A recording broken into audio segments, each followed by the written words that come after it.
My name is Elena Sokova. I'm the Executive Director of the Vienna Center for Disarmament and Non-Proliferation. And it's my honor and privilege to welcome all our participants and audience to a webinar, which I think is extremely timely and addresses one of the challenges that has been on the agenda for a number of years, but particularly the last 3 years have really put it in the focus.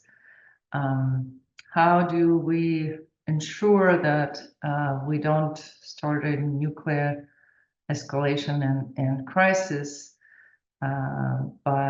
due to misinterpretation, miscalculations, and unintended moves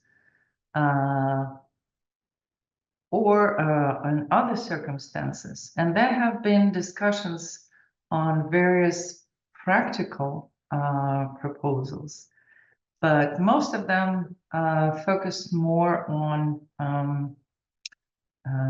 how maybe de-alerting or some other policies postures. At the same time, nuclear risk reduction has been very much part of the agenda during the NPT review process. And I'm very pleased that today we have a discussion of the study that has been zeroing in on the risk reduction and reimagining it. Both adapting to the 21st century, the current strategic situation, new developments, both in the military domain and other new technologies. And I'm sure that some of you have already looked at the study.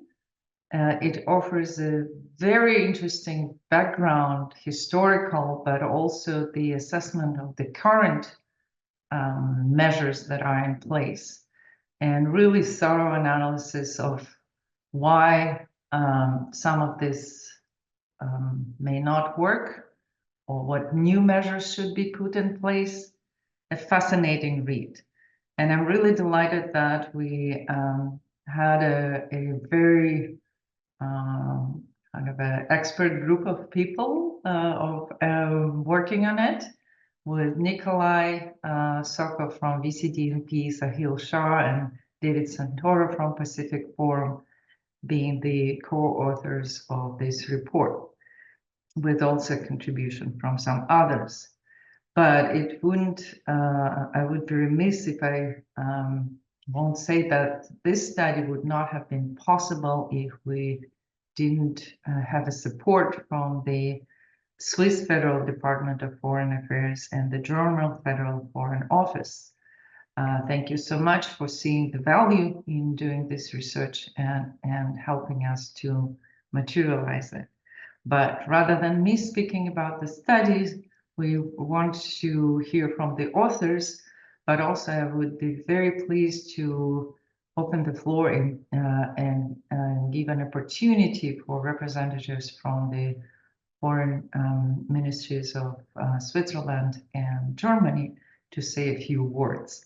And first, Marina Wyss, who is Deputy Head, International Security Division, Federal Department of Foreign Affairs, Switzerland, will take the floor. Marina, please.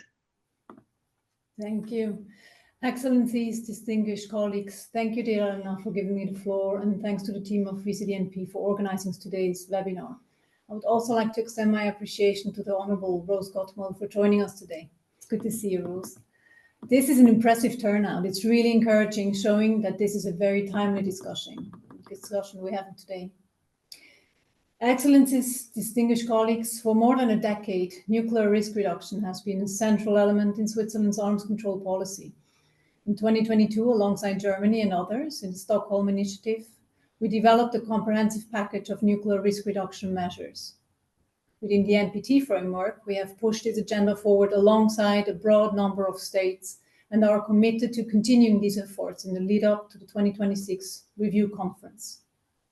Together with Germany, we have also supported a project by the Institute for Technology on strengthening hotlines as crisis communication tools. Moreover, we jointly supported this study presented here today. Dear colleagues, in recent years and months, global developments have taken dramatic turns, and at least from where we stand, we cannot but note unsettling trends that might further increase nuclear risk. Our shared responsibility is therefore clear when it comes to preventing nuclear escalation. We are all sitting in the same boat. Regardless of a state's nuclear status, security doctrine, or alliance commitments, every nation has a stake in reducing nuclear risks. The humanitarian, environmental, economic, and political consequences of a nuclear use will be global, with no country remaining unaffected. The Cold War demonstrated that even the most entrenched rivals could find common ground on nuclear risk reduction. And today, in an increasingly complex security environment, it is imperative that we intensify our efforts, whether by supporting ongoing processes, promoting declarative statements, or advancing concrete risk reduction measures in multilateral formats. Above all, we must foster practical cooperation between nuclear and non-nuclear weapon states. And all of this is part of a broader shared goal to uphold the nuclear taboo, even in times of great international strain, and to prevent nuclear escalation, whether deliberate or accidental. As history has shown, you know that risk reduction measures can be developed and strengthened even in time of crisis. We must learn from past experience and seize opportunities to prevent dangerous miscalculations. With that, I look forward to the presentations of the key finding of this study, particularly on how we can modernize risk reduction by fostering structured dialogue, enhancing crisis prevention tools, and strengthening habits of cooperation between nuclear armed states. Switzerland remains committed to promoting pragmatic and inclusive approaches, and we look forward to today's discussion. Thank you. Back over to you, Elena. Thank you, Marina. Katrin Shimizu is Deputy Head of Division, Nuclear Disarmament, Arms Control and Non-Proliferation, German Federal Foreign Office. And Katrin, you have the floor. Thank you very much. So, Excellencies and distinguished colleagues, reducing the risk of nuclear conflict is a matter of urgency, and its importance cannot be understated in the current deteriorating security environment. That is why the study in today's webinar on Reimagining risk reduction is so timely and important. Let me briefly highlight 3 of my takeaways from the study. Firstly, the need to multilateralize risk reduction tools comprising all relevant stakeholders. Secondly, getting ahead of things and putting a focus on avoiding a process of escalation and military confrontation. And thirdly, addressing new risks and current developments that may change threat perceptions and increase risk of miscalculation, such as dual-capable missiles, UAVs, hypersonics, or AI in nuclear decision-making systems. The study is also clear on the biggest challenge to risk reduction, a lack of political will.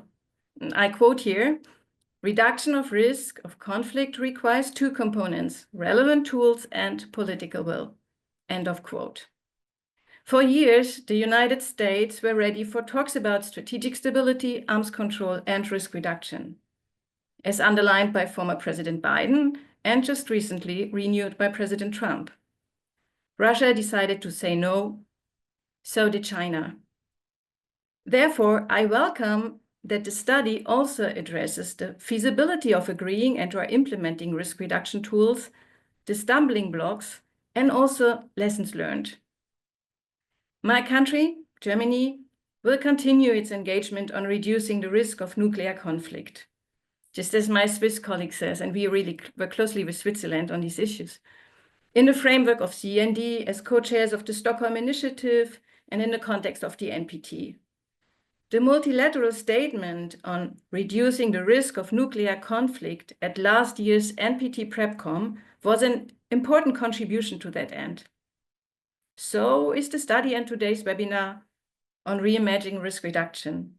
Germany is glad that we could support this important work And my sincere thanks go to the authors of the study, Nikolai Sokov, Sahil Shah, David Santoro, and Miles Pomper, as well as to Rose Gottemoeller for discussing this important issue with us today.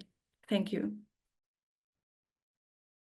Thank you, Katrin and Marina. And one more time, we really appreciate your support for this study in the project.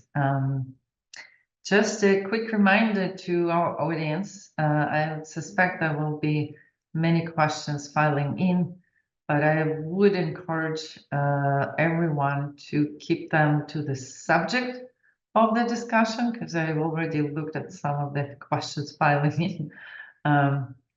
That would be really appreciated. Please also use the Q&A function rather than chat or any other options.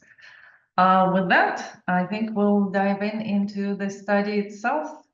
I think we won't be able to do justice to cover everything in a short time, but I hope you will get at least a glimpse of it from the presentation of the authors. And maybe we'll have some additional points discussed during the Q&A. Nikolai, I suggest you go first. Yes, thank you, Elena. Let me say it was an exciting study. It was a great project, and I really loved working on it. Yes, and I would like to use this opportunity to once again thank the foreign ministries of Switzerland and Germany for making that study, that project possible. Let me start with a few words about what we're dealing with, yes, and what is the risk reduction enterprise, what it can do, what it cannot do. I would say the first thing to keep in mind is that risk reduction does not remove or even reduce the probability of an intentional conflict.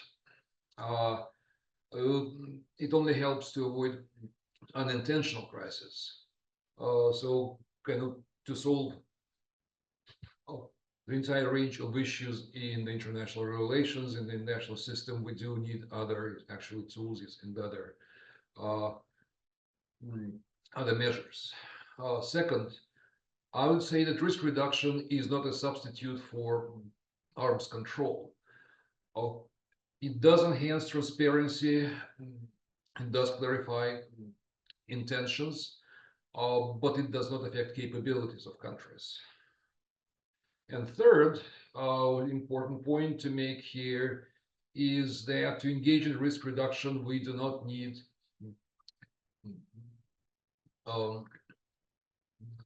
any level of trust between participants.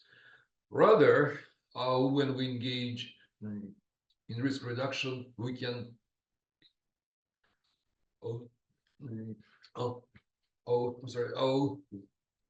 we can create trust as we work on it and implement these measures. So the function of the risk reduction is modest, but these limitations in fact make cooperation more likely. It's much easier to engage in risk reduction, perhaps as the first step for a broader engagement, because they do take fewer efforts on part of potential participants and are likely to be less controversial in domestic politics. So the limitations are also the strengths when we talk about these measures. Generally speaking, the risk reduction measures consist of two main elements. Yes, and one is communication links, yes, and the other is confidence building. The first allows to communicate in time of crisis, and the second increases the level of transparency and predictability in the system, and thus to reduce the likelihood of a crisis or a conflict. Communication links started to get created in 1963 with the first US-Soviet hotline. Now the bilateral kind of channels of communication between the United States and Russia are quite robust. They exist on multiple levels. and quite reliable. Well, of course, as long as the other side does answer the phone. Yes, and we know it does not happen always. I would say the high kind of point of these bilateral channels is the nuclear risk reduction centers that were created in 1987. And let me note here that the study that was, in fact, led by Gottemoeller did provide an impetus for the study that we now presenting. It was an excellent paper. It was an excellent study. Yes, and it was the stepping stone for our thinking about what else could be done in risk reduction. Other nuclear weapon states, the P5 to be more precise, are also connected through bilateral communication channels, although these are not as robust and weaker than the US-Russian ones. For confidence building measures, the strongest element, of course, is the notifications about launches of strategic ballistic missiles. Yes, and they continue to be in force. Yes, even though a lot of arms control and risk reduction infrastructure has been dismantled lately. We did have a very robust, very strong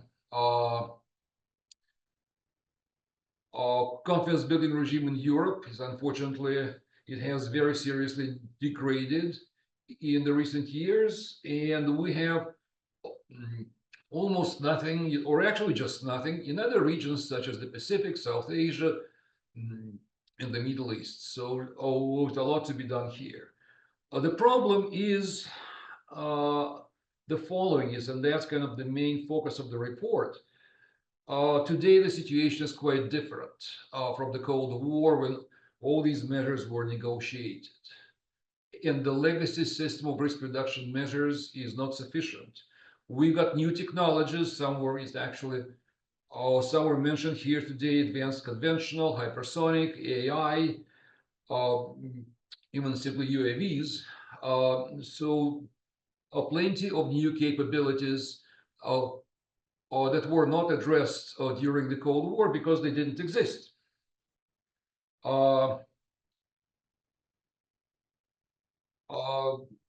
And scenarios of conflict have also multiplied.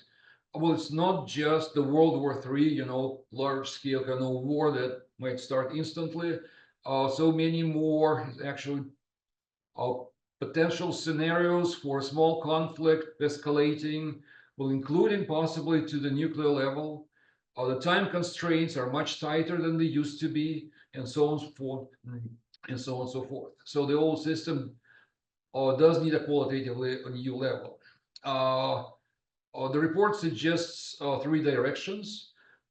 One is to upgrade software. To upgrade the hardware communication links. The second is to upgrade software of the confidence building measures, and the third to upgrade the user culture. Yes, and we talk about the culture of risk reduction, something that we don't have now, but we do need.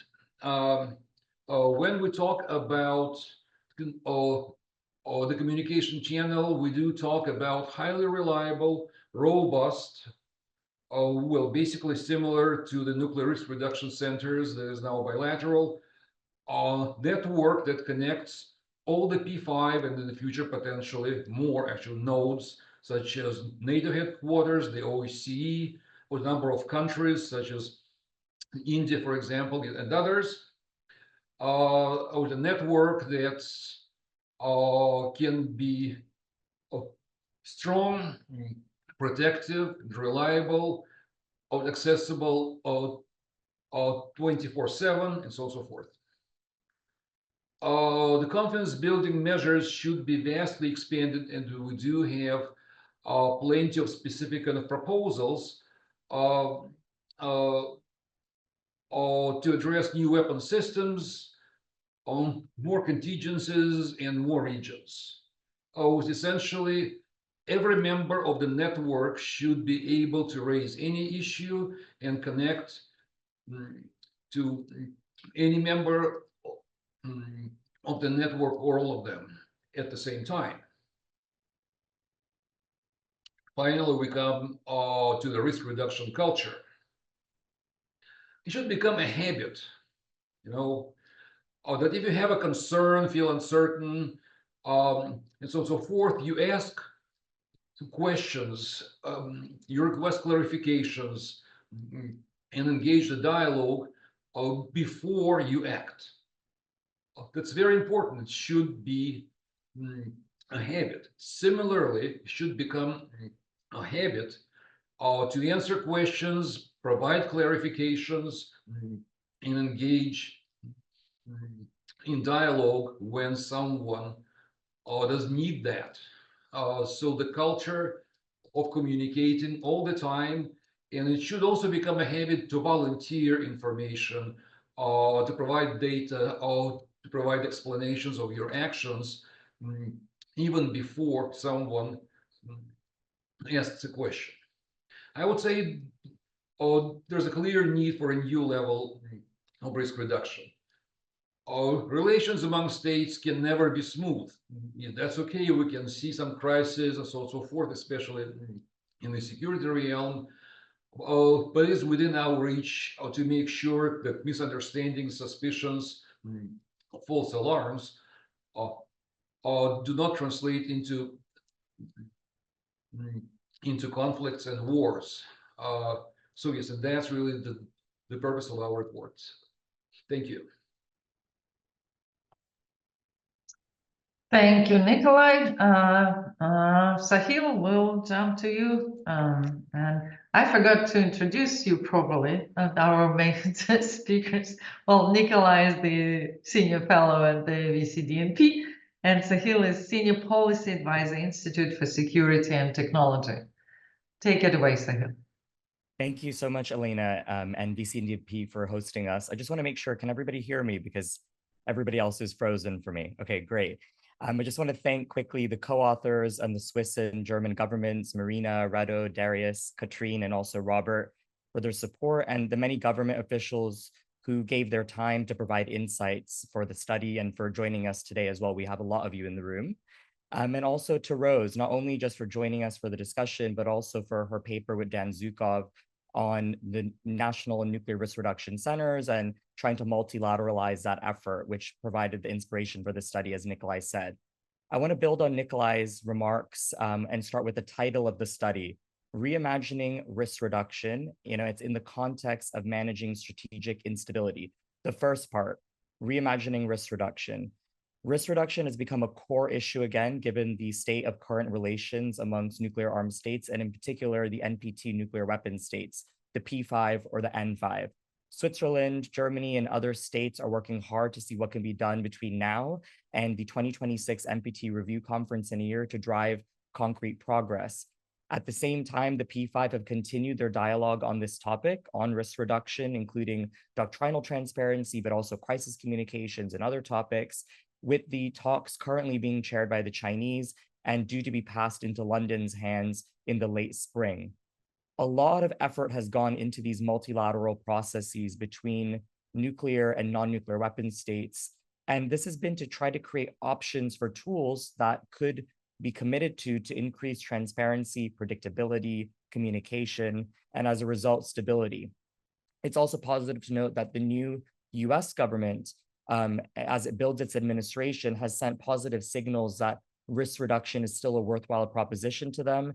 And we hope that the desire for dialogue between nuclear armed leaders will include space for the topics that we've covered in the study.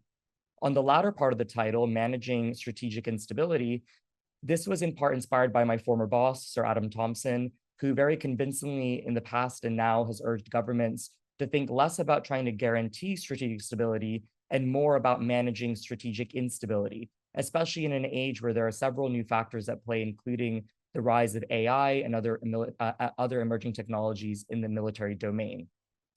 Mark Gallotti, in his book, The Weaponization of Everything, also helpfully noted that instead of instead of a comfortingly simple war-peace binary, one that always was less cut and dried than we may have wanted to believe, we're heading into an age when everyone may be in at least some kind of a state of war with everyone else all the time. And it's just a matter of degree. Of course, we will still have allies and enemies, but these terms will mean different things at different times in different contexts. Our very vocabulary is outdated. War, enemy, victory, all of these concepts need to be rethought. Welcome to a potential world of permanent sublimated conflict, of the political struggle of all against all. If we accept that this may even be a remote possibility or even marginally true, then we really need to think about how we can create structures and tools to reduce the risk of nuclear use. The research we've conducted demonstrates that the risk reduction toolbox born out of the Cold War does not provide sufficient coverage for the much broader variety of contingencies, especially escalation of limited conventional conflict, nor sufficient infrastructure to prevent or de-escalate nuclear crises and conflicts. Our conclusion suggests that a resilient, results-oriented risk reduction network really will require a lot more institutionalized tools that are more formalized, more streamlined, and more flexible. Such a system would need to allow for a broad variety of notifications, requests for information, clarification, and other kinds of communication as required by such a quickly changing and technically complex environment. To make this happen, the P5 need to build a renewed shared risk reduction culture, as Nikolai said, that takes into consideration everyone's anxieties so that measures are feasibly implemented and actually used. There's no point in updating pre-existing tools or building new tools if no one will actually use them, especially under duress. So that cultural aspect is key. So work on practical risk reduction measures might have to start slowly, beginning with more elementary and less controversial measures, perhaps unilateral measures that are taken in concert rather than measures taken in partnership collaboratively. And it's probably advisable to contemplate two specific tasks as this work begins. Think back and think big. On think back, nuclear weapon states should consider repeating the experience of the early 1970s, a combination of agreements on principles of relations between nuclear weapon states and practical risk reduction measures such as expanded crisis communications and notification regimes. Considering similarities between the early 1970s Soviet position and the present day Russian and Chinese positions on this, this approach could help move work on practical measures forward in the same way as it did 5 decades ago. Language in politically binding documents or declaratory statements could be made sufficiently general to avoid serious disagreements between parties, as was done in the past. On think big, while multilateralization of old Cold War risk reduction measures may appear least controversial, it may be prudent to broaden things to discuss measures preventing even a limited conventional conflict between the P5, such as, for example, rules governing behavior in areas of greatest tension, limits on military activities, notification about naval patrols, etc. This might help better address immediate concerns of all parties, not just Russia and China, but also the United States and its allies. Proposals that primarily emphasize multilateralization of measures developed during the Cold War don't always really address new risks and capabilities. So that's why that agenda looks outdated and may only be contemplated as first steps. Historically, risk reduction efforts concentrated on communication and transparency of military activities and capabilities. So us authors really at the core of this paper want P5 governments in particular to not reinvent the wheel. These two areas have logically complemented each other for several decades. Together, communication and transparency create the foundation for a regime of risk minimization and reduction through increased predictability. While these measures cannot and are not intended to resolve conflict between great powers, they can help create conditions under which political conflict is less likely to cross the threshold of war, including limited military conflict, which carries the risk of escalation to the nuclear level. So the main two directions of the study, as Nikolai has said, are measures that transform the existing bilateral patchy communication links that exist currently between nuclear armed leaders and their militaries, as well as the addition of new weapon systems and activities to the existing system of notifications and the possible expansion of transparency and confidence building measures to new areas. So these are the main two directions of the study that my co-authors and I have put forward. And I'm going to leave it there because I'm very keen to hear from David and Rose and everyone else who's joined us today. So thank you so much. Thank you very much, Sahil. And now, David, to you. David is President and Chief Executive Officer of the Pacific Forum and also the co-author of the report. David, before you take the floor, I just want to note to our audience that please do submit if you are submitting questions to through the Q&A function. Please do so. And David, please take it away. Thank you very much. I want to reiterate my thanks to the authors, the Vienna Center, and of course our sponsors. I'm delighted to have been part of this project, frankly, for several reasons. One being that it seems that these days we collectively, and by that I mean as in every major country, seem to have been more in the business of increasing strategic risks rather than actually reducing them. Now that will probably and hopefully at some point stop, and we will come around and refocus on risk reduction. And so I think it's timely for us think tankers to think about what that looks like, and that study I think does that job really well. So I will be quick in my presentation, and I will focus on China specifically because number one, because this has been my area of focus of late, and also because I think it's with China that there's a lot of work to do, a lot of work with others as well. But I would say I'm particularly concerned about the work we should do with China. And one of the problems we have is that when we put the words China and risk reduction together, well, we don't really know what that means. And that's a problem. So I'll just make 8 quick points, and then I look forward to the questions and the discussion. So point number 1, and as I mentioned, China does not have a tradition of risk reduction work. It just does not. And that's also generally true, frankly, of Asia, the Indo-Pacific, certainly when we compare it to Europe. So that's the first point. Point number 2, we haven't seen much of a practice of risk reduction emerge in China, despite China's rise and despite China becoming part or in the middle of several strategic hotspots. And also despite the fact that China is and has been developing an increasingly sophisticated nuclear arsenal. That's point number 2. Point number 3, China is generally skeptical of anything that has to do with risk reduction. It assumes that this work is a trick to facilitate or enable conflict against China by stronger countries. And so that's why it rejects, or it certainly has been rejected quite consistently, arms control, and frankly, much of what's below that, to include, therefore, a lot of risk reduction work. It's point number 3.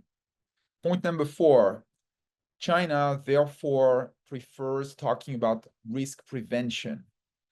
And it is simply the idea that without hostile policies, conflict does not emerge. And the focus should be there on prevention, not on risk management or risk reduction.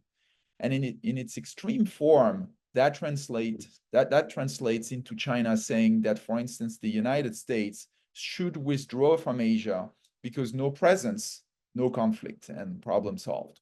And I've had Chinese make that point to me.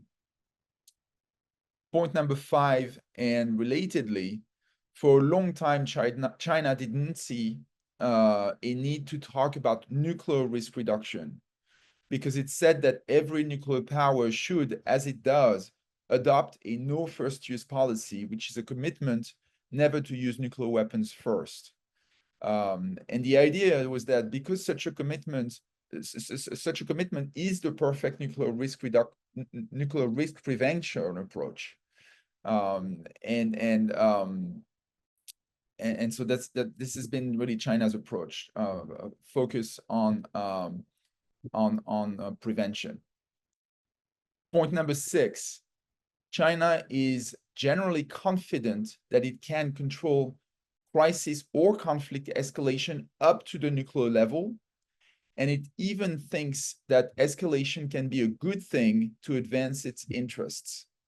And so while it has traditionally rejected discussions about nuclear escalation, because again, it traditionally thinks that nuclear war cannot be controlled, it thinks that escalation in the conventional space is potentially necessary and a good thing.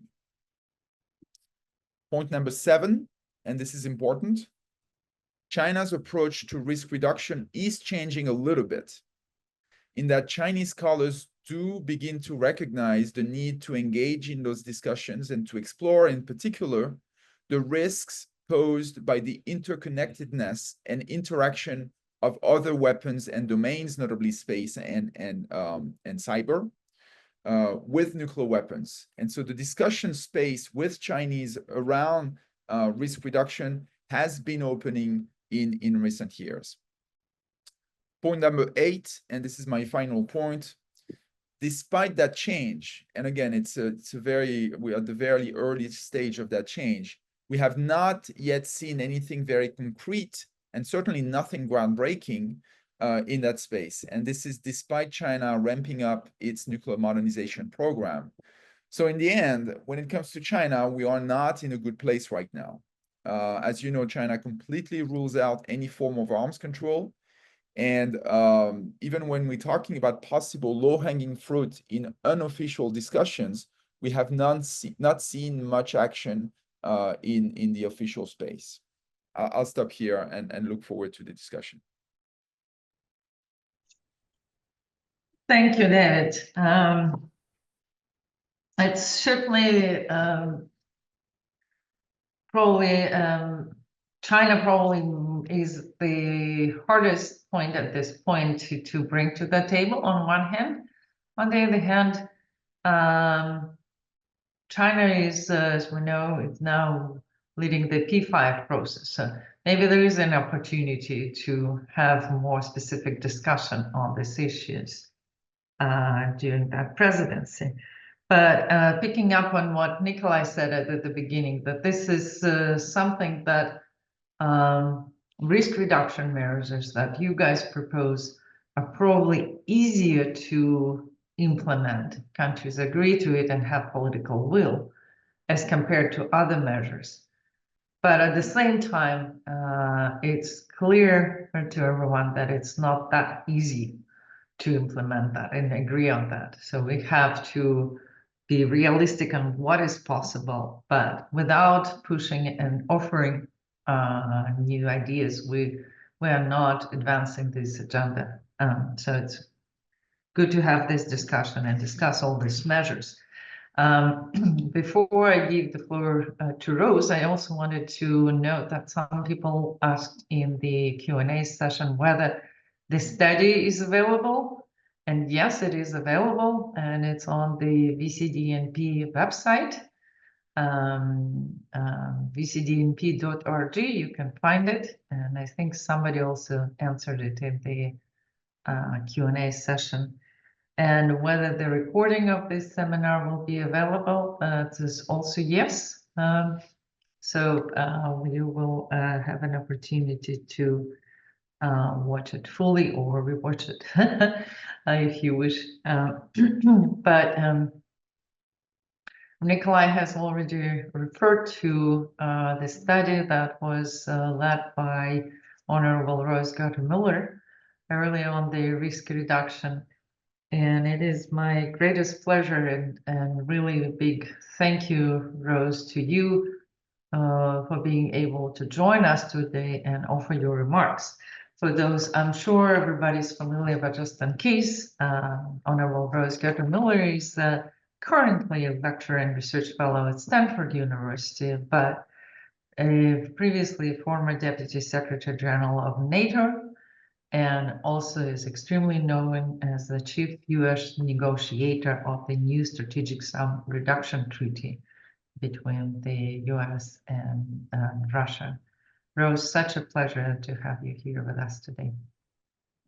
Thank you so very much, Elena, and thank you to all who have joined us for this webinar. It's a great opportunity to exchange ideas about this important arena, and I do very much want to thank Katrin, Shimizu, and Marina Wyss for being with us today and for the support of their governments for this important work. I actually wanted to start with two remarks that they made. Marina mentioning the evolving contours of nuclear risks and how rapidly they are evolving, and the necessity of remaining alert to this changing threat. So I think that's a charge to all of us, Marina, that during this time we are definitely going to have to stay on top of this rapidly evolving situation. And I think it is important that we have we have a community that is actually steeped in these issues since the 1970s. I like what Sahil said about thinking big and thinking back, or thinking back and thinking big, because many of us have been involved in working in this area, as Nikolai and I have since the 1970s and 80s. So I do think that we need to take advantage of our previous experience, but be very much mindful that the threat environment and the technology environment are joining together in a way that is unpredictable at this moment. And so we really need to stay alert to both the risks offered up, but also the opportunities that may emerge. So many of you know I've been very interested in the role of new technologies in improving our ability to monitor weapons of mass destruction, and I do think that there are many opportunities there.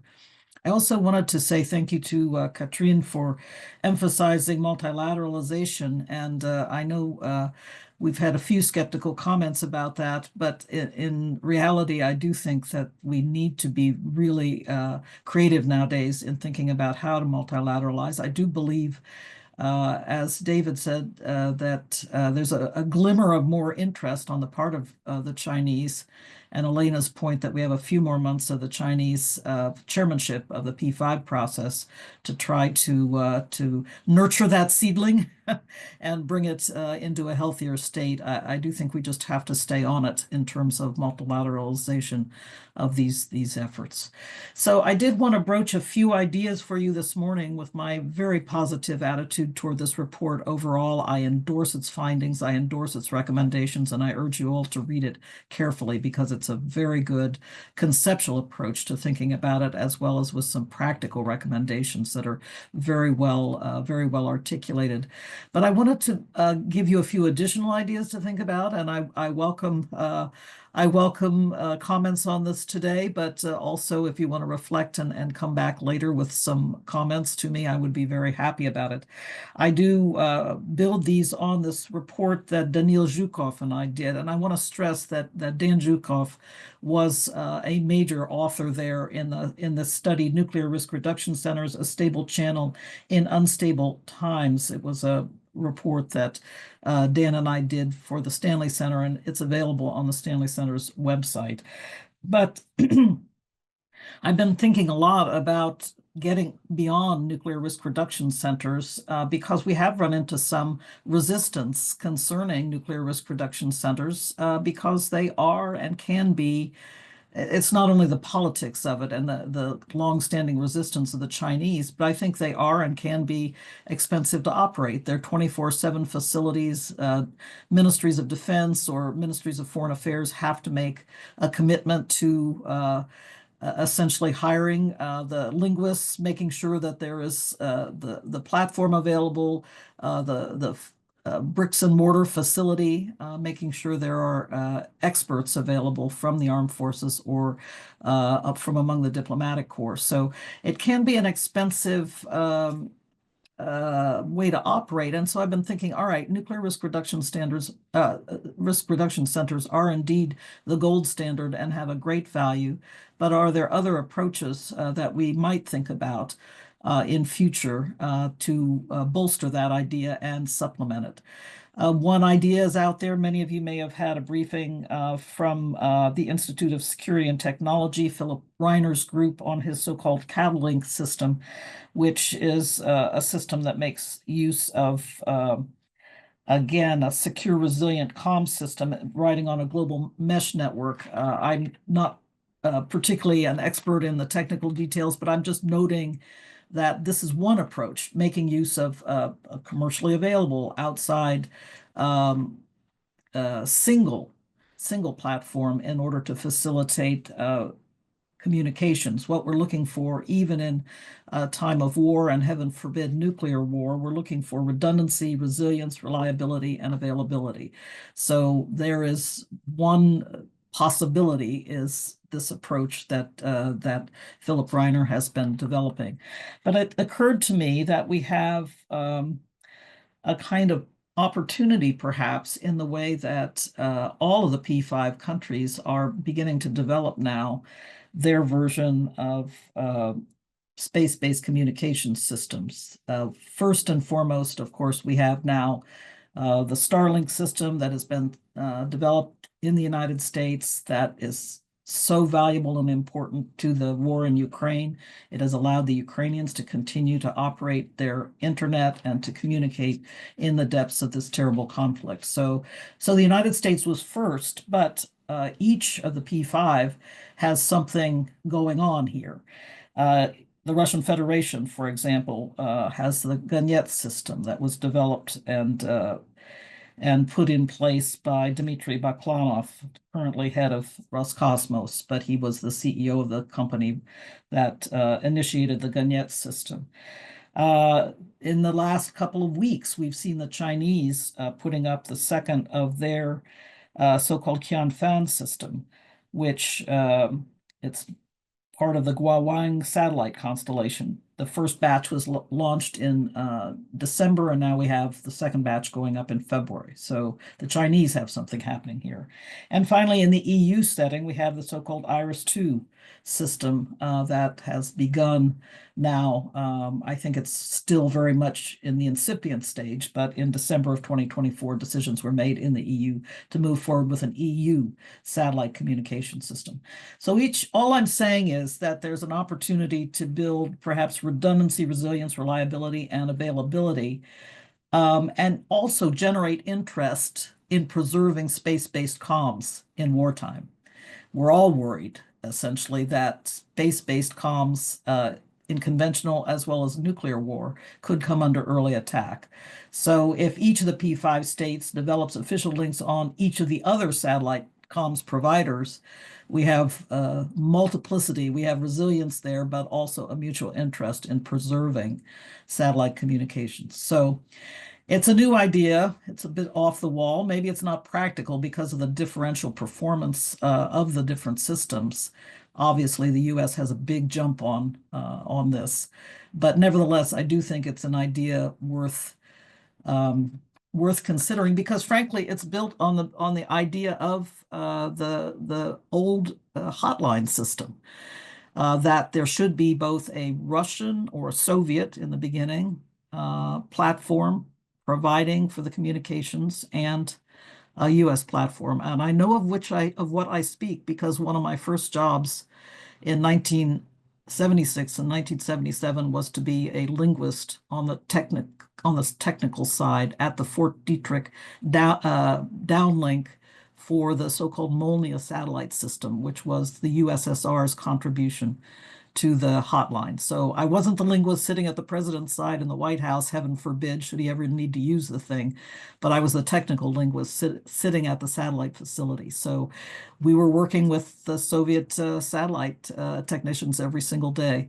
And that's a kind of model that I think back to Sahil's notion of going back and thinking back, but that's the kind of model we need, I think, to also consider here to develop that mutual interest, to nurture the mutual interest, including, as David Santoro put it, among the Chinese. So with that, I will turn the floor back over to you, Elena, and I look forward very much to our conversation. Thank you. Thank you very much, Rose. And you're also bringing the space and satellite issues to the discussion. I think there are some questions. It would be very difficult for me to pick up questions because we have quite a number of them.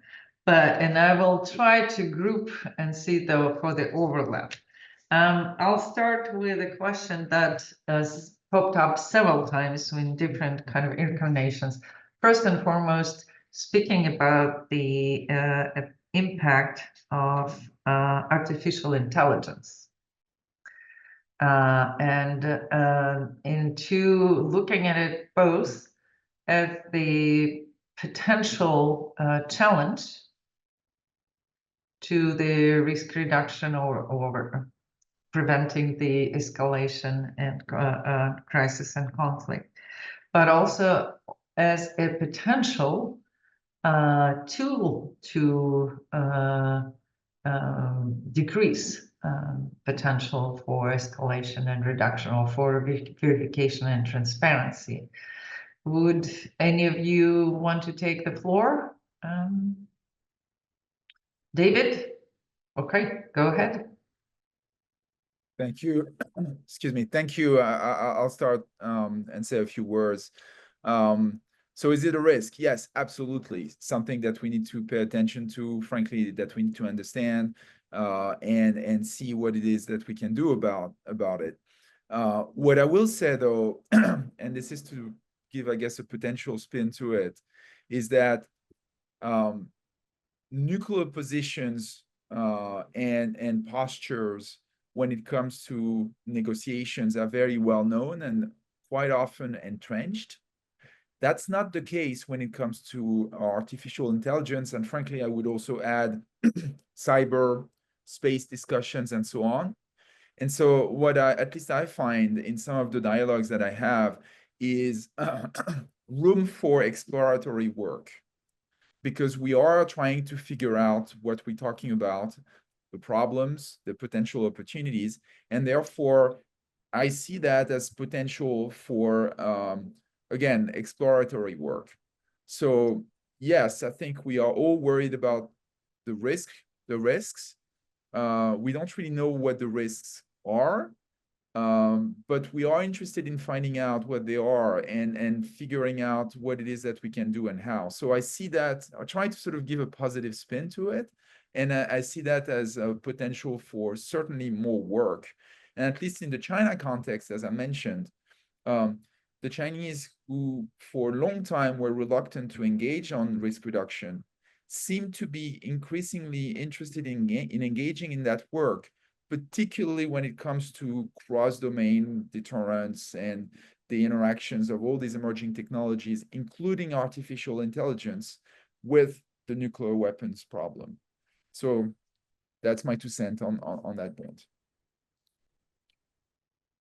Thank you, David. Anyone would like to chime in? Sahil? Yeah, I'd love to chime in on AI. I mean, I think my work with Institute for Security and Technology has really illuminated to me how when we talk about AI, we really need to get more nuance and talk about its very specific applications. And if you just look at generative AI and its ability to create misinformation, to generate fake imagery, videos, etc., to mimic people's voices, there's obvious concerns that when you have multiple world leaders answering prank phone calls by people pretending to be other world leaders, that we really need to get serious about making sure that leader level communication lines are very resilient, that there's no spoofing that's possible, that they can't be hacked. Because in this day and age, it's very difficult to, first of all, not just trust your counterpart on the other end of the line and what they have to say, but to trust the very communication pathway that you're using in and of itself to talk to them on.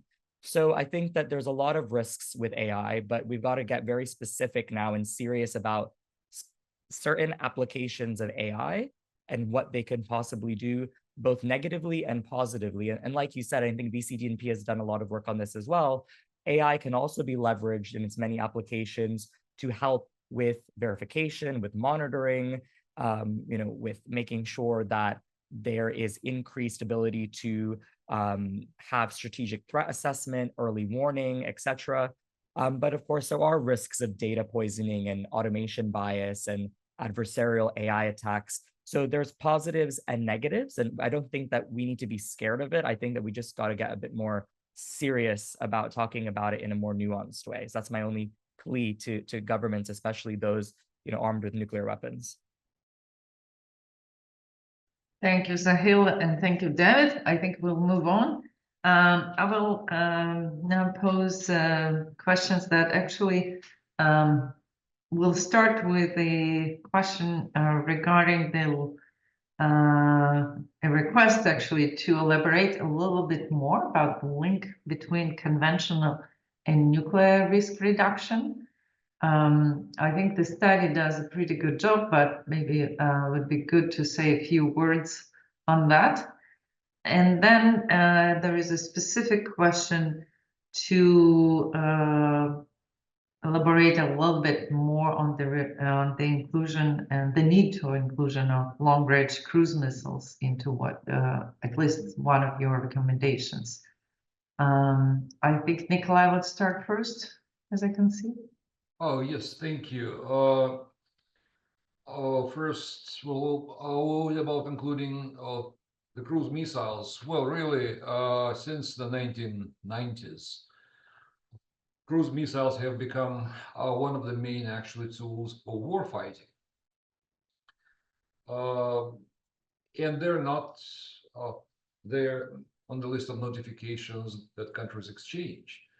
Well, why they're not is understandable. During the Cold War, the main tool for like a large-scale conflict for World War III that was supposed to be nuclear is obviously ballistic missiles. So strategic missiles that could be launched by the United States and the Soviet Union. So things have actually changed. Now we have plenty of cruise missiles, yes, and they have actually been used in multiple conflicts starting in the 80s, and we see an unprecedented scale of use of these missiles during the ongoing war that Russia is waging against Ukraine. So yes, it only makes sense to include such a tangible kind of tool into the risk reduction realm. That brings me right to the first actual question. Basically, the point is we no longer anticipate that every conflict between nuclear powers or conflict in which one of the nuclear powers participates, that any such conflict will be necessarily involving nuclear weapons. You now can have a large-scale war that does not feature nuclear use. And in fact, the cruise missiles that were mentioned in the second question, they are now primarily conventional. At the same time, any war is terrible, any war is dangerous, but a limited conflict, a very kind of limited war can quite easily escalate to the nuclear threshold, and in the worst case, even cross that threshold. Well, in fact, that's one of the major concerns right now in the context of the ongoing war. Similar situations can arise in the future. So we need to address many more scenarios and many more contingencies. Yes, and that has actually been mentioned by several speakers today. Thank you. Thank you, Nikolai. Sahil or David, would you like to add something? Rose? No? Okay. But I also would refer to the study itself, where actually quite a good discussion about the complementarity of some of these nuclear risk reduction measures that are proposed and the need for other measures, including confidence building measures that involve for treaties and their implementation, for where we talk about conventional weapons. I'll move on with to a different question now. There is a pretty good set of questions focused on what a role could non-nuclear weapon states play in actually bringing the nuclear weapon states to the table to discuss and agree on some of these measures. or some other risk reduction measures. In addition to that, there is a specific question of whether the countries representing Global South could do both pressuring all P5 states, nuclear weapon states, but particularly China. I'll reserve one more question that I think it's linked to this. It's just a different audience. So we'll first focus on the state parties. And Rose, would you like to answer that question, or you want to contribute to the previous one? I was going to contribute to what can non-nuclear weapon states do in this space. Excellent. So I'll start there. Sounds good. I just want to say that already non-nuclear weapon states have been making an extraordinary contribution, and the contribution of Germany and Switzerland very much in evidence at this session. But I wanted to say that the main trends in recent years have been toward bringing the nuclear weapon states together with the non-nuclear weapon states to talk about improving even quite detailed things like our ability to monitor warhead constraints. IPNDV, very important there.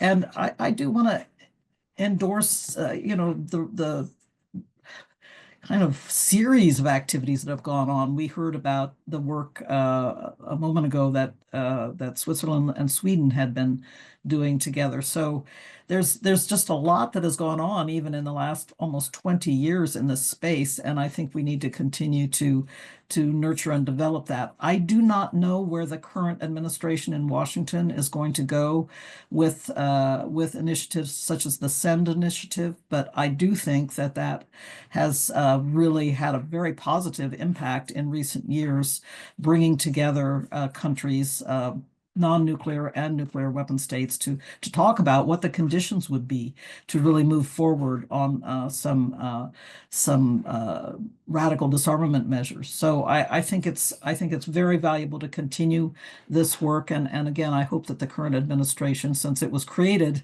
in the first Trump administration, I hope that the current Trump administration will carry this work forward. I also wanted to take note, and perhaps David would like to comment on this. You mentioned, David, that there's been less risk reduction activity in Asia overall, but as I've understood it, the ASEAN states have shown some more interest in this in recent years. And I just wonder if you think that ASEAN as an organization, an institution, can contribute to developing a kind of community of interest in Asia, also including China, of course. So if you could take a minute to talk about that, I would very much appreciate it. With apologies to Elena for tasking somebody on the panel. No, it's perfectly fine, Rose, and it's actually good that we're having a conversation between all the participants in the event. Yes, David, the floor is yours. Thank you, Elena. Thank you, Rose. So I'll get to your question, Rose. One thing that I want to mention, I guess, as a more general comment first, is that I do think that non-nuclear weapon states have a huge role to play. One that, I mean, and as Rose mentioned, a lot is already going on. But one that I think is important is to remind all players, but frankly, I would like the Global South and others to remind China in particular that it needs to engage on those questions. And it's not so much about pressure as much as reminding how important that is. I unfortunately see very little inducements of pressure when it comes to talking to China about what it has been doing. We do know that China is engaged in a build-up, fast build-up, much faster than a few years ago. And it seems that the headlines are about something else, and therefore less focus is on China. So if there's anything that non-nuclear weapon states could do or should do, it would be to try and remind China of the need to engage more forcefully and enthusiastically in risk reduction. So I will say that as a general comment. Rose, to your specific question, yes, I mean, absolutely. I do think that the Indo-Pacific writ large and certainly ASEAN over the years have been doing a lot more when it comes to this risk reduction writ large. I guess the comment that I made in my presentation was that the tradition is very entrenched and formalized in Europe in a way that isn't the case in the Indo-Pacific. But I do see ASEAN doing a lot more work, frankly, much of which they are not getting credit for certainly setting up the ASEAN TOM over the past, now it's been 13 years, but this is a mechanism that brings together nuclear regulators and encourages them to focus on safety, security, and safeguards. I mean, that's very good work. We now see connections between ASEAN TOM and the Southeast Asian nuclear weapons free zone. So there's a lot of good work that is happening at the ASEAN level.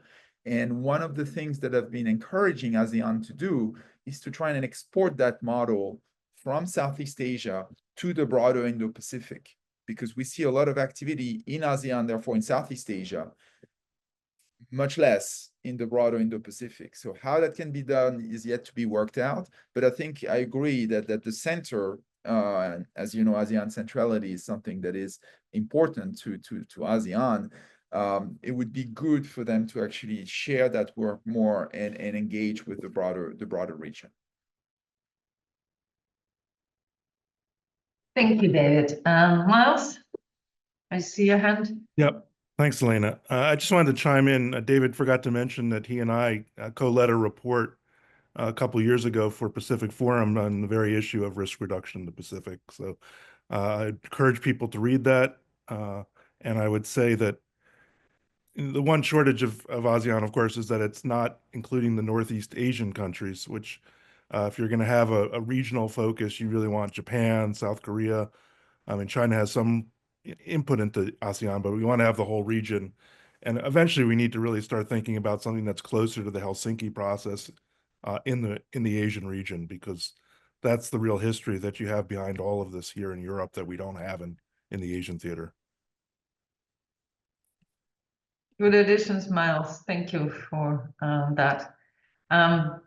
But I think that since we talked about the role of non-nuclear weapon states, I still think the onus is on those that have actually nuclear weapons to lead the way and contribute to the risk reduction. And there is a specific question to you, Sahil, about or others that you would like to chime in on what it could potentially be done within the P5 process. Yeah, I'd love to weigh in on the P5 process. I think that we always have to manage our expectations with the P5 process. It was never intended to be a negotiating forum. It's a place really for discussions, to send signals, to table working papers, to discuss doctrinal changes, etc. It's not a negotiating forum. So I don't think that we're going to see any concrete measures coming out of the P5 process. And I think that's quite sad, because this is one of the only topics that the P5 are talking about, and they are going to need to deliver something at the review conference next year. They're not working on arms control. They're not moving forward with disarmament. If they can't actually come forward with some tangible risk reduction measures, we're going to be in a lot of trouble. So the P5 at present are being chaired by the Chinese. The Chinese are still hosting meetings. They are hosting our civil society dialogue tracks. A number of us, including some others on the call today, are going to be going to Beijing this April.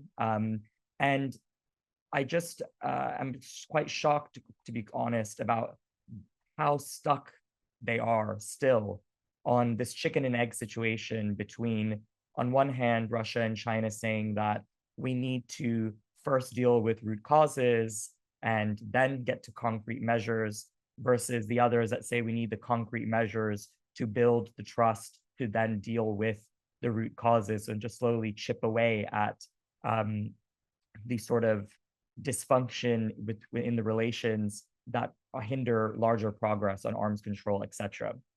You know, I'm not sure exactly how, when London takes over in the late spring to manage the process for the final year before the NPT review conference, how that might change dynamics in a way that there's more of an impetus to try to focus on concrete things, whether they're leader level declarations like we had with the P5 reiteration of the 1985 Reagan-Gorbachev statement, or whether it's on more specific things, which would be great. But we really need to try to support the Chinese, the Brits, with as many ideas as possible on, again, not just cooperative measures that can be taken in partnership, but what are some unilateral steps that can be taken by countries in concert? They don't have to do it at the same time. They don't have to do it at the same level. They don't have to do it with the same types of transparency. But what are some commitments they can make amongst themselves that they are going to do specific things? One great idea that has been put on the table, for example, is nuclear fail-safe reviews. Nuclear Threat Initiative, the European Leadership Network, others have been talking about this in great detail. These are things that should be happening regardless of the political situation. Countries, if they feel as though that they are competent enough to have nuclear weapons, they need to be able to explain to their publics and to the global public, how they're able to manage nuclear risks. They're not currently making a convincing argument, in my opinion. Thank you, Sahil. I see Rose would like to add to that discussion. Yeah, just very briefly, Sahil and I have been both deeply engaged in doing the civil society part of the P5. And of course, I was involved in it officially when I was Undersecretary of State. So I've seen both sides and I've seen the evolution since the first meeting in 2009. So it's been it's been a rocky road. There's no question about it. I just wanted to note that one of the reasons really things were stuck so seriously in the past year when Russia held the chair was the fact that the instructions to the Russian team were basically, you can keep talking, but you can't achieve anything, you cannot achieve an agreement. Keep talking, no agreements. And I know that that was frustrating to many of my colleagues, my former colleagues. And I'm just hopeful now because there's a change going on in Moscow's policy. I wanted to refer you to, if you haven't seen it, Elena Chernenko did a good piece in Kommersant last week where she basically summarized the adjustments, the dropping of some conditionality by Vladimir Putin and by others in the Russian government to begin again strategic stability talks with the United States and to start talking about a replacement for New START. The Russian high-level statement to the Conference on Disarmament yesterday, I believe it was, also made these points. So there is a change going on, and I hope it will extend to the P5 process as well, enabling the Chinese to get something across the finish line during their chairmanship. And as I understand it, again, in unofficial track 2 circles, talking to Chinese counterparts, I understand they would like to accomplish something. So I think a lot depends on where Russia's head is going to be at with regard to the P5 process. And frankly, whether the Trump administration will embrace it as a platform as well for getting something done. You may recollect in the first Trump administration, there was a bit of a desultory approach toward the P5 process. I hope that they will see it as a valuable platform for risk reduction in this second Trump term. Certainly the president himself seems to be very keen on denuclearization, as he calls it, but attention to dealing with nuclear risks and reducing nuclear weapons. Thank you. Thank you, Rose. Yeah, let's a lot of eyes and ears are turned into the US nowadays in this respect as well. There are plenty of questions, David, to you to expand more on China. but we can probably take the rest of the remaining time to talk about it. Maybe you should do a separate event just focusing on China's approach to it. That would be my suggestion. And if you wish, we can do it jointly. I'm going to pose one question, potentially one more if we have time, and then give the floor to the authors and to Rose and our representatives from the Foreign Ministry if they want to say some additional points regarding the study itself or some of the issues raised, because we have literally 10, 12 minutes left. But I thought that one of the interesting questions that I saw in the run-up, there are many questions. I won't be able to pose all of them, and I apologize in advance for that. But one that actually talks about the new factor that we need to consider when we look at the strategic stability or the risks to strategic stability is a role and really big developments that we see in the private sector and private industry role in developing some of these advanced technologies, particularly I would say the space technologies. How should the governments in general approaching the relationship with commercial technologies and this whole now technological competition and competitiveness that could impact the strategic stability? This is kind of probably one of these big questions, new questions, but also there's a question that not directly connected, but in kind of the same way is where still the risk reduction, even though you talk about some of the upgrades, adjustments, and things like that, is still coming from the old era, this kind of Soviet Cold War era. Shouldn't we be looking at the broader context and how do we deal with the risk reduction? So big questions, but let's at least try to chip away from some of them.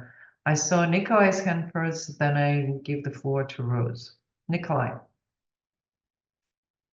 Yes, thank you very much. On space, we have not addressed space in our report. By the way, there was also a question about really what happens if satellite from one country approaches satellite from another country and does something to it. That's also a conflictual situation.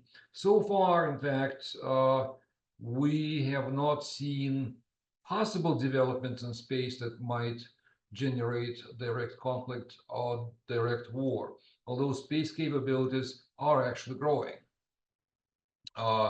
So I think that in the future, and that future might not be too far in the future, it will actually be necessary to start developing risk reduction measures with respect to space assets. In this respect, we do have the Hague Code of Conduct. That's a useful thing. That's a confidence building measure. I think it's not actually sufficient to address all contingencies that might actually take place. So we'll need to develop the HCOG, but maybe is actually also think about additional kind of regimes out there. Yes, with respect to privately developed technologies, we're really talking about space. I'm sorry, about state kind of level. But of course, yes, we can actually use technologies that are being developed in the private industry, and that's only normal. As Rose actually mentioned, some options out there. So yes, that would be all the points. Yes, I don't know. wanted to make and once again emphasize that the characteristic feature of today's world is the fact that possible scenarios for conflict and for escalation are extremely broad today, unlike during the Cold War. Once again emphasize that the measures that were agreed during the Cold War and that did actually work reasonably well during the Cold War and continue to work today are simply not kind of sufficient. And that really poses the main kind of task for any progress into the future in the risk reduction area. We can quite reliably still prevent with a large-scale nuclear war between the United States and Russia that's caused by misperception, misunderstanding, or something like that. But frankly, that's not the most likely kind of scenario. And that's not the scenario that can keep me awake at night. But there are many more scenarios that can. That are much more likely, and we don't have the guardrails to address them. So also, yes, once again, we pay quite a lot of attention to that in our report. Thank you, Nikolai. Rose, you're next, and I also see Sahil's hand.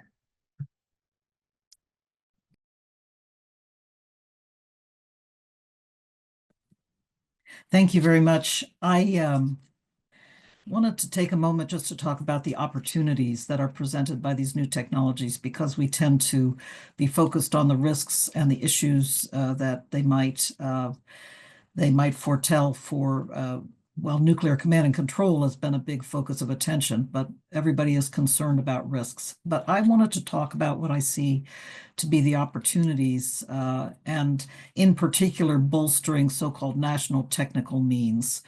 National technical means, of course, have been the overhead satellites and other sensing capabilities that have operated remotely since the Cold War years and have enabled verification and monitoring of arms control treaties and agreements, in addition to other measures such as on-site inspection.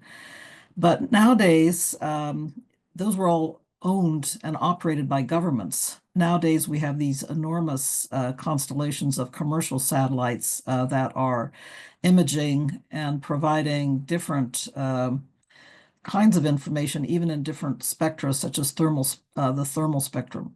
So there's a lot that we can do now working with commercial satellites to improve our ability to monitor and verify arms control treaties and agreements.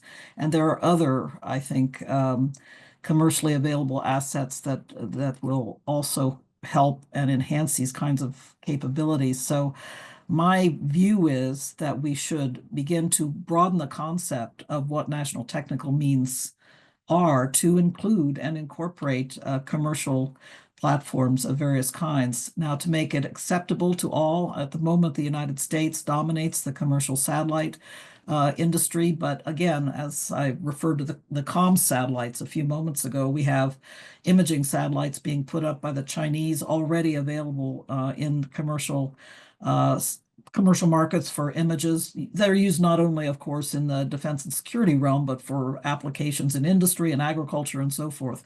So I just think that we need to start thinking about how to agree together that we can use these kinds of assets to improve monitoring and verification. And I think it should be quite possible in future, as long as all of the relevant countries are in some way participating in deploying the platforms. That will make it easier politically to again make use of some of these images.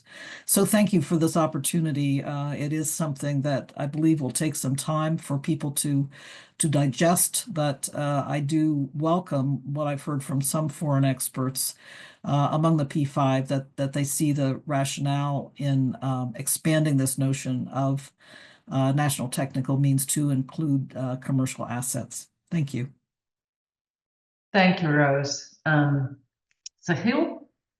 I'll be very brief. I know that we are coming up to time. I'll just say that I think that certain AI labs, industry leaders, et cetera, they are showcasing that they want to model good corporate social responsibility and to make sure that as I deploy AI in its various applications and forms, that there is as little risk as possible in terms of the implications that it could have on many levels. But what we're not seeing, and just to link back to this, the start of the webinar and the title of the paper, in the Cold War, we had lab-to-lab cooperation. We had massive scientific and technical efforts that brought together the top thinkers in those fields from nuclear armed states. And we're not seeing that happening right now on the AI side. We're seeing, individual efforts being made to make sure that models and et cetera, they're all being red teamed and tested for safety and security, but we're not seeing a conversation happening amongst international AI experts together with strategic policy experts, nuclear policy experts, to talk about how game-changing this is going to be for the security environment. And increasingly, as a security environment is driven by AI and these emerging technologies, we've got to really get ahead of it. So I think part of reimagining risk reduction, et cetera, and looking back to the Cold War, is to revive some of that scientific, technical discussions and cooperation that existed during the Cold War, specifically on AI. I think it's immensely crucial that we start doing that. Thank you, Sahil. David, I'll give you the floor and then give a chance to others if they want to have some final words before we close. Please go ahead. Thank you, Elena, and thank you to everybody. This is actually meant to be my closing comments. First of all, I want to say that I'm delighted to see that there are a lot of questions on China, and I'd be happy to do a separate webinar. I think we need to do a lot more work on that topic. A lot more attention and funding, for that matter, needs to go to China nuclear work. So happy to do this. I guess the concluding remark that I'll make is that we need to factor in the time factor. And I want to remind everybody that it takes 12 to 15 years to get to more USSR stability in the Cold War. And here we are at a time where we have multiple nuclear armed states, states that are in the process of developing nuclear weapons, or we think they may be. We have a number of states that rely on extended deterrence. We have new technologies, new weapons. We should have a sense of urgency, but we should also take the time to think about how to deal with those problems. And so I want to remind everybody that yes, let's have a sense of urgency, and let's make sure that we work on that problem. But making sure that we take time to think about what we can do and how is also important. And so I'll just stop here and close with that. Thank you. Very good kind of concluding additional points. I'm happy to give a floor to others if you would like to chime in before we close. Please raise your hand. Rose, would you like to? Nikolai? Yeah. Yes, really just a few words to once again say it was an exciting project. I was so happy to work together with such an excellent team, with Sahil, David, Miles. I think we tried hard. Yes, and once again, we welcome everyone to read, report, comment, and give ideas. Definitely, this report does not exhaust the topic. We need to do more. Yes, and there are more issues to address, both on the technical side, on the conceptual side, you name it. I would really love actually to continue that work, and I hope that there's an opportunity to do that. And so once again, thank you everyone for attending the seminar, those who are still present, yes, and that's a large number. So once again, thank you very much. Yes, and I think yes, I'll stop here. Thank you, Nikolai. Rose? Yes, I'll pick up where Nikolai left off. I see many friends and colleagues on the list of participants, so thank you all very much for being here today. And I hope that this session and the report will really invigorate the discussion of risk reduction. I think it has the real opportunity to do so, and there's obviously an enthusiastic group of people, of really good experts who are eager to think about these questions. So again, my thanks to Marina and Katrin and their governments for supporting this important work. Thank you. Rose, Marina and Katrin. Marina first. Thanks, Elena, also from my side, just to say thank you.